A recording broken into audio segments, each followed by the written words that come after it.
Primer día no lo internalicé a eso. Era como increíble. Pero Esto no me está después pasando. la gente se vuelve a su casa, vos te quedás solo y de a poco te vas dando cuenta de la tragedia que estalló en tu familia. Recuerdo que esperaba que sonara el teléfono, que alguien viniera a visitarme, algo que me sacara de... Yo sentía como que me caía en un pozo y que no tenía de dónde asirme para no perecer en ese pozo, ¿no? Es como que viene un tsunami, te lleva y vos no tenías de dónde agarrarte para que no te lleven las aguas.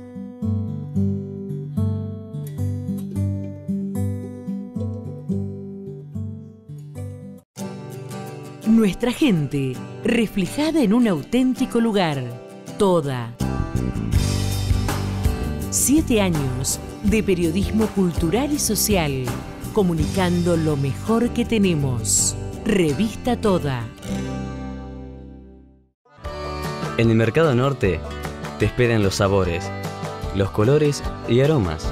En el Mercado Norte te espera una nueva historia. Mercado Norte. Alimentamos tus sentidos.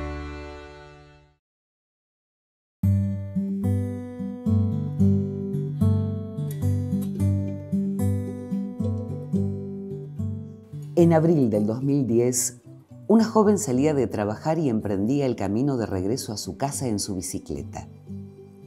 Unos ladrones le quisieron arrebatar el bolso y ella pierde el equilibrio y pierde su vida. La joven se llamaba Marianela y desde aquel día su madre, Graciela, convirtió su dolor en la motivación incansable para encontrar justicia por aquel hecho. Pasaron casi 10 años de aquella escena. La lucha de Graciela sigue intacta y su pedido por encontrar justicia sigue sin respuesta. Hoy nos acompaña Graciela Brondino.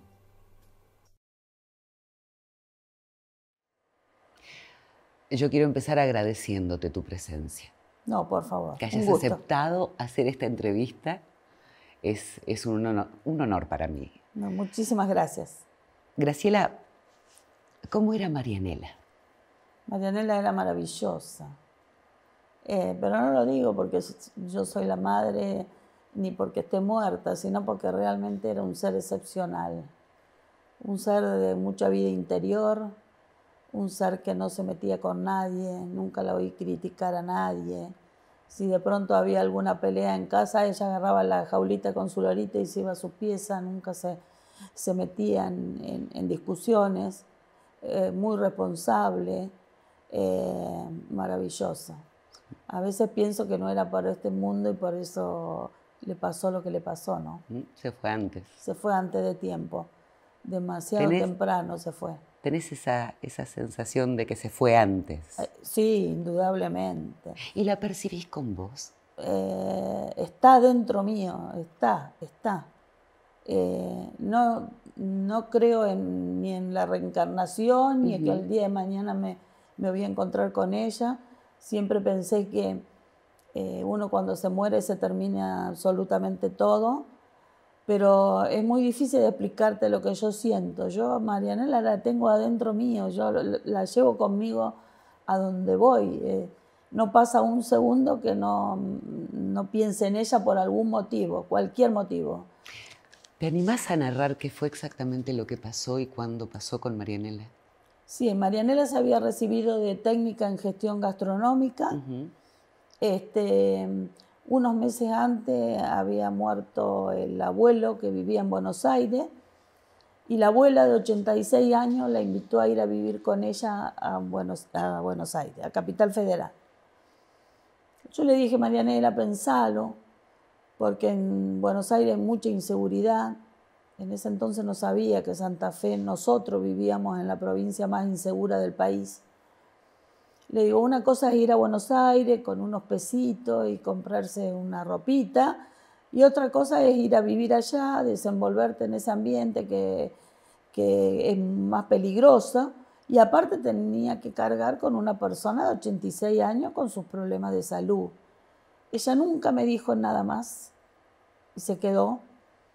Y bueno, la abuela, la otra abuela, la que vivía acá en Santa Fe, o sea, mi mamá, para que no trabajara ni en un restaurante ni en un hotel, que son los lugares habituales donde trabajan los que se reciben como ella, le había conseguido trabajo en una panadería del barrio, a 5 cuadras de casa. Ella era la que hacía todas las confituras en la panadería. Y bueno, un tiempo antes, unos 15, 20 días antes, le habían robado viniendo a pie, le habían sacado el celular y ella decidió arreglarse la bicicleta que estaba tirada en el patio de casa.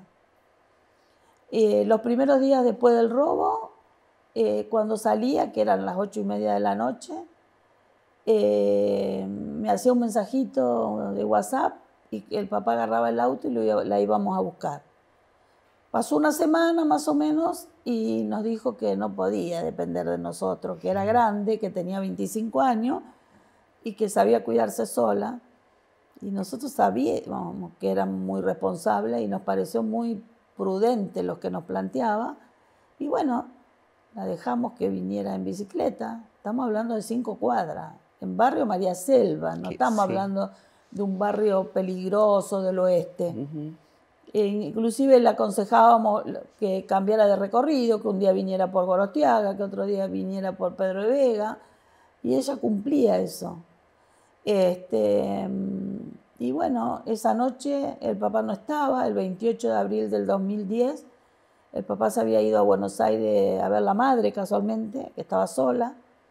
Estábamos solas nosotros porque mi hijo ya vivía aparte en su casa. Y como sabía que yo me intranquilizaba si se demoraba unos minutos, cuando se demoraba en la panadería me hacía un mensaje. A las 9 menos 20 aproximadamente, 8:35, me suena un WhatsApp. Yo miro el teléfono y era una vecina que me decía que a Marianela la habían asaltado y que fuera rápidamente porque estaba con un ataque de nervios. Entonces yo salgo corriendo, cuando salgo a la vereda de mi casa y miro para el lado de Aristóbulo del Valle, ya veo las luces de la ambulancia. Me voy corriendo, llego ahí, la quiero ver, no me la dejan ver. Los vecinos me insistían en que los policías, le pidiera a los policías que me llevaran al Cuyen, porque la ambulancia enseguida se fue, con ella adentro y yo no pude verla. ¿Y vos sola? Y yo sola. Y los policías me miraron así como que hubiera sido yo la que la hubiera asaltado, ni me contestaron. Y entonces la chica me dice, venga señora, yo la voy a llevar con mi mamá. Me subieron arriba de un auto, no sé, porque yo estaba en otro mundo. Empecé a notar que pasaba los semáforos en rojo. Y ese fue el primer atisbo que tuve de que las cosas no iban nada bien, que no era un ataque de nervio lo que tenía. Bueno, llegamos al Cuyen, nos dijeron que la estaban revisando, que la estaban atendiendo en el showroom, y al rato viene el neurólogo y me dijo que la situación era gravísima y que la iban a operar. La llevan a la sala de operación inmediatamente, yo lo llamo a mi marido a Buenos Aires, le cuento lo que había pasado, que no tenía mucha información, solamente eso, que la cosa era grave y que la iban a operar. Él se viene en taxi hasta Santa Fe, llegó a la madrugada. Cuando salió de la operación fue la única, te diría yo, esperanza que tuve en los 5 días que estuve en el Cuyen, porque me dijeron que había salido bien de la operación, que era joven, que había que tener muchas esperanzas, porque era una chica sana, pero al otro día ella empezó con fiebre, a los 2 días seguía la fiebre y nos decían que se tenía muy inflamado el cerebro. A ella la atacaron un miércoles a la noche, ese mismo miércoles la operaron. El sábado la volvieron a operar y le sacaron una tapa del cerebro como a Cerati por la inflamación que tenía. Y el lunes al mediodía, cuando nos íbamos a casa a bañarnos y a cambiarnos de ropa, estábamos a mitad de camino del Cuyen hacia casa y nos llaman del Cuyen que fuéramos. Y yo fui y le decía a mi marido, está muerta, está muerta, está muerta. Y llegamos ahí, nos atendieron los médicos que estaban ahí en la terapia y nos dijeron que había sufrido un paro, que la habían logrado sacar, pero que el próximo no lo iba a pasar. Y entonces me senté en la puerta de terapia con mi marido a esperar que me dijeran que se había muerto. Al rato me hicieron pasar a verla fuera del horario de visita y yo me di cuenta que me estaban dando la posibilidad de despedirme de mi hija, ¿no? Y bueno, a las 5 y pico de la tarde nos llamaron que se había muerto. ¿Cómo se supera eso? No se supera, no se supera. Yo me acuerdo en el velorio preguntarle a mis compañeros de trabajo cómo iba a ser yo para seguir viviendo después de eso. Y hoy te tengo que decir que me pregunto cómo hice para vivir estos 10 años. Es un día a día donde yo pienso en hoy, cómo voy a vivir hoy. Y mañana Dios proveerá, ¿no? También recuerdo que fuimos al psiquiatra. El psiquiatra nos dijo, ustedes tienen que tratar de superar esto porque si no termina explotando en el organismo en forma de cáncer, ataque al corazón, ataques de presión. Mi marido no lo logró. Mi marido le agarró una gran depresión, se la pasaba mirando la foto de la hija y cuando se decretó la enfermedad tenía 2 cánceres con metástasis en los huesos. O sea, perdiste primero a tu hija y al poco tiempo también a tu marido. Sí, después de 2 años que se moría un poco cada día. Porque fue así, literalmente, como te estoy diciendo. Esos 2 años yo trabajé full time para que a él no le faltara nada. Los remedios oncológicos, si no llegaban, hablaba con, me acuerdo, la droguería Rosfar de Rosario, hablaba Buenos Aires, movía cielo y tierra. Nunca le faltó un remedio, pero yo veía que cada día es que se moría un poco más. Los últimos tiempos se levantaba, tenía estaba en la pieza de Marianela, tenía la cama pegada a una computadora, de pronto se levantaba con mucho esfuerzo para ir a la computadora, que estaba acá pegada a la cama, y se me desplomaba así como un muñeco de trapo, y yo después no lo podía levantar.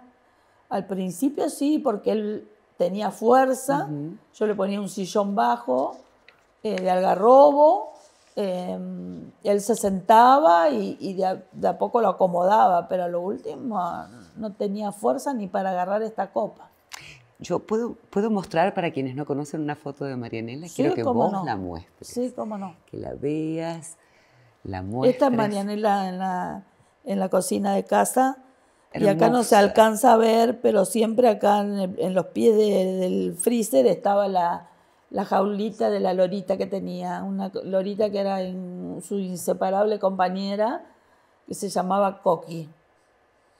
La lorita, cuando mi marido la estaba preparando a Marianela, porque la lorita era ya grande, y le decía que probablemente la lora se muriera en cualquier momento, y este aquí que se terminó muriendo Marianela antes que la lora, ¿no?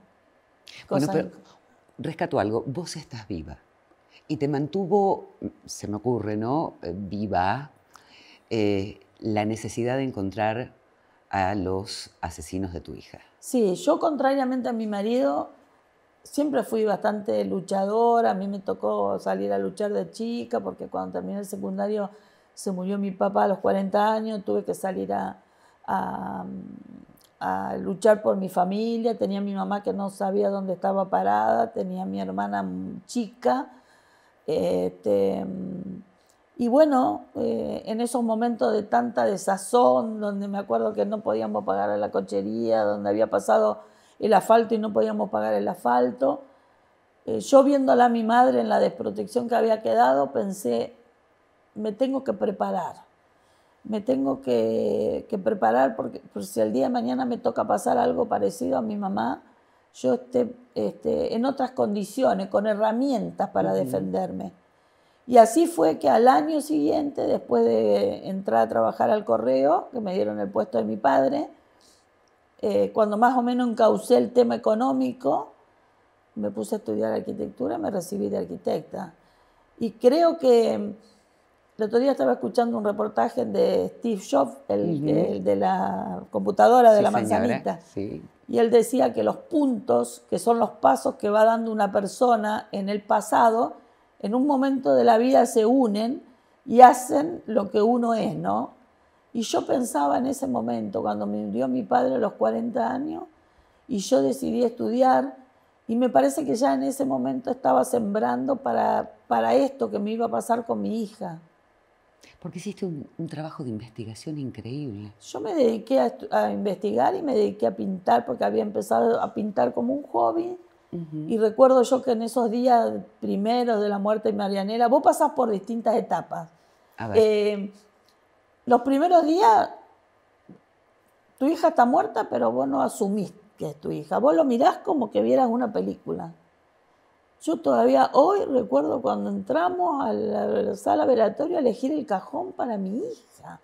En un salón repleto de cajones, y mi marido quería un cajón bueno. Y yo decía, ¿qué hago yo acá eligiendo un cajón? Para tu hija de 25 años. Y bueno, yo recuerdo que los primeros días no lo internalicé a eso. Era como increíble. Pero esto no me está después pasando. la gente se vuelve a su casa, vos te quedás solo y de a poco te vas dando cuenta de la tragedia que estalló en tu familia. Recuerdo que esperaba que sonara el teléfono, que alguien viniera a visitarme, algo que me sacara de... Yo sentía como que me caía en un pozo y que no tenía de dónde asirme para no perecer en ese pozo, ¿no? Es como que viene un tsunami y te lleva y vos no tenías de dónde agarrarte para que no te lleven las aguas. Y entonces yo, que había empezado a pintar, utilicé el estudio ese, me acuerdo que me levantaba y me sentía siempre intranquila y me iba al estudio y abría las ventanas del estudio y las pinturas esas me daban cierta paz. Entonces me refugiaba en esa pintura. Y eso fue al principio, cuando yo pensé que cuando moría una persona, inmediatamente venía la justicia. Que yo no tenía por qué hacer nada. ¿Entendés? Cuando yo respetaba el edificio ese que está ahí enfrente de tribunales y pensé que realmente ahí se impartía justicia. Bueno, en los primeros tiempos me aferré a la pintura. Pintaba desenfrenadamente. Cualquier cosa pintaba, de la mañana hasta la noche. Mi marido en la computadora viendo la foto de la hija. Tomó una actitud totalmente distinta. Yo tratando de sacarlo a él de ahí, pero también tratando de apuntalarlo a mi hijo y tratando de yo no perecer en el camino, ¿no? A lo mejor, ahora me pregunto, ¿habré hecho lo suficiente para que él tomara otra posición? No. Hice lo que pude. Con la situación que vivía yo, hice lo que pude. Pero tal vez podría haber hecho un poquito más por él. No lo pienses así. Pensá todo lo que hiciste después, todo tu trabajo de investigación. Fuiste vos quien encontró a los culpables. Sí, no yo lo fue encontré. La policía ni la justicia. No. Y contame ese proceso, porque el expediente estuvo muchos años archivado En como NN. NN. Sí.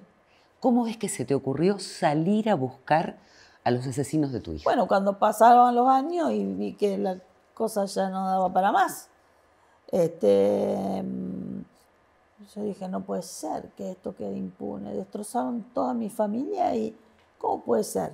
Entonces lo primero que hice es ver si existía, me acuerdo que pedí audiencia en derechos humanos, a ver si existía alguna ley de protección a testigos, porque para mí tenía que aparecer algún testigo que me diera alguna punta de la cosa. Me dijeron que esa ley existía, pero para los delitos de lesa humanidad. Entonces empecé la lucha junto con los familiares de víctimas, la asociación, para que los legisladores sacaran una ley. Había 2 proyectos de 2 legisladores distintos, y el problema era que ninguno quería ceder nada de su... y había que unificarlo. Ahí intervienen los egos, ¿no? Una lucha que llevó 2 años. 2 años, estando ahí atrás continuamente, porque si algo tengo es que soy insistidora. preguntarle a los jueces, a los fiscales, los llamo, voy a verlos. Al principio pasé muchas humillaciones, me trataron muy mal.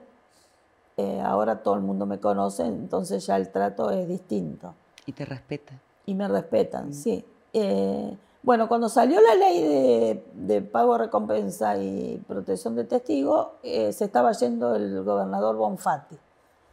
Recuerdo que me llamó el ministro de Justicia, Lewy, para saludarme que se iba y me dijo, se acaba de elaborar la ley.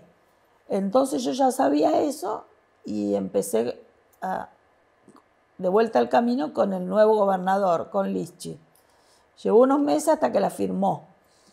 Cuando la firmó me dieron enseguida el pago de la recompensa de 1 millón de pesos. Y apareció un testigo de identidad reservada al poco tiempo. Recuerdo que yo la llamaba una vez por semana a la abogada del Centro de Atención Judicial y en una de esas llamadas me dijo, sí, Graciela, apareció un testigo, pero no te hagas ilusiones. Ahora estoy en una reunión, dice, hablamos dentro de unos días. Bueno, cómo no. El domingo era el Día de la Madre, leo en el diario que se había pegado un tiro la abogada esa, del Centro de Atención Judicial. Pero yo ya sabía que había un testigo de identidad reservada. ¿Pero cómo encontrarlo? ¿Cómo hacer para que lo llamaran a declarar? Porque nadie sabía cómo se implementaba la ley, nadie. Habían puesto un responsable de Rosario y no venía nunca a Santa Fe. No tenía ni oficina en Santa Fe. Entonces esperé un tiempo prudencial, intenté comunicarme con él. Cuando no veía que no venía, fui, hablé con Lischy y le dije, mire, señor gobernador, si no viene, yo me voy a encadenar acá a la puerta de la Casa de Gobierno y no me van a sacar ni con los bomberos. Apareció. Todavía hoy te tengo que decir que a pesar de que yo tengo el testigo de identidad supuestamente reservada, nadie sabe cómo mantener en reserva al testigo y nadie sabe cómo aplicar bien la ley. Hay un montón de falencias y eso que pasaron varios años. Después, un buen día, yo cada vez que Marianela se cumplía un aniversario de su muerte, yo hacía una suelta de globo, un homenaje, y pegaba carteles y distribuía bajo puerta carteles invitando a los vecinos de toda la zona. Un señor vio un cartel en Aristóbulo del Valle y me golpeó la puerta, todavía vivía mi marido, allá por el 4º, 5º año, y me dio un dato. Y ese dato que me dio me abrió una puerta. Y empecé a investigar. Investigué Facebook, investigué muchas cosas y encontré elementos muy importantes y vinculaciones entre lo que declaraba el testigo de identidad reservada y la persona que fue a mi casa. Y bueno, y es como cuando uno pesca un pez, ¿viste? Tenés que tirar de la línea e ir investigando un poco más y un poco más. Después había 2 testigos que la policía no encontraba, pero no porque se hubieran ido a la cuña boscosa, no encontraba la policía. Yo salí una tarde y me vine con los 2 datos de los 2 testigos. Llamaron a la mujer y al otro testigo que era supuestamente, según me informaron, era ex empleada de la comisaría Quinta, comisaría que de mi zona, no lo llamaban. Tuve que ir yo y golpearle la puerta al juez y decirle por qué no lo llaman a este testigo. Todo lo que investigaste y todo lo que ibas aportando lo llevabas a la justicia. Continuamente. Una semana iba a verlo al juez, otra semana iba a verlo al fiscal. No lo llamaban al señor Cuando lo llamaron, no le preguntaron si era policía, si había trabajado en la Quinta. Ahí me enfurecí. Bueno, a veces voy a la fiscalía y le digo cosas que... ¿Pensaste que había alguna especie de pacto de protección? No pensé eso. Más vale, creo que, como yo le dije al juez, ustedes manejan expedientes como yo manejaba los expedientes de las cartas en el correo. Y dentro de ese expediente que usted tiene ahí es la vida de mi hija. Siempre recuerdo la impresión que me dio cuando entré a un despacho oficial una vez, al principio de la muerte de Marianela, y vi un plano de Santa Fe con un montón de pinches azules donde señalaban en los domicilios que mataban gente. Entonces estaba todo el plano lleno de pinches azules y yo buscaba dónde era el de Marianela. Mi hija se había transformado en un pinche azul. Es muy duro eso. Es muy duro. Es muy duro. Es muy duro muchas de las cosas que pasábamos. Es muy duro cuando fui a verlo a un testigo y me dijo, señora, el ruido que hizo la cabeza de su hija porque la levantan de la bicicleta, impacta la cabeza adelante de la bicicleta contra el pavimento. Dice, ¿vio cuando usted tira un zapallo maduro y se abre ese golpe seco? Ese es el ruido que hizo la cabeza de su hija, me dijo. Y yo recuerdo que hasta hace poco yo me acostaba y sentía ese ruido, te juro. El zapallo que se abría. Y evidentemente algo de eso pasó porque ella tenía un desplazamiento acá en la base del cuello y durante los 5 días que estuvo en el cushion no se movió. Tenía la cabecita levemente inclinada hacia la derecha y no la movió. Graciela, en definitiva encontraste a las 2 personas, era uno mayor y otro menor. Sí. Y están presos. Están presos. ¿Y cuándo van a ser juzgados? El mayor va a ser juzgado ahora en diciembre, el 2, el 3, el 4 y el 6 de diciembre. Se hace el juicio. Y el menor está en proceso el juicio, lo que pasa es que como era menor al momento del hecho, se hace en forma escrita. Por ejemplo, hace 15 días ya me llamaron a declarar a mí.